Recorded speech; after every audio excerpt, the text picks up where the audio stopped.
ug may adlaw guys, so di ata karon sa sitio wala.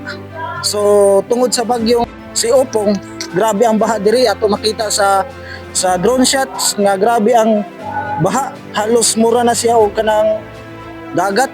So datay usa ka kuan diri nga tagawala nga si Tay, unsay pangalan mo Tay? Bartolome. So ato siya interview no kung unsa ka dako ang baha diri sa wala. Kaysa amo na naabton diri mo na lang ni siya ang tubig. Ayan yung makita. Oh, asa man taman tay ang tubig Tay? Oh. Adto dapit katong karsada. Unya, unsa may inyo na sinati nga kuan Tay, kanang uwan, kusog ba, Kusog hangin? yung uwan, oy. Uy, hangin noon. Uy, Kusog hangin. uwan lang. Sugay mo. Uwan lang yung kusog. Asang balay nimo diri dapit Tay? Ni. Okay ni mo ni.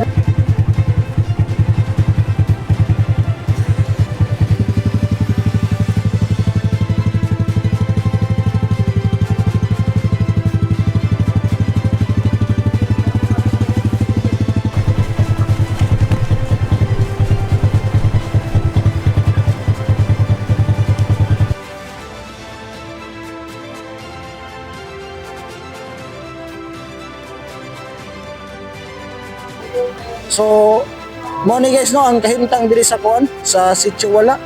So makita ninyo diri ang kuan, makita ninyo ang kuan. Kana di na siya kana siyang sapa, di sad na siya kanal. Kun dili kuan na siya kanang hagna nis diri. So karon makita gid nato grabe ang tubig. So na pa lang ko diri sa tungod no, grabe na kayo ang tubig no.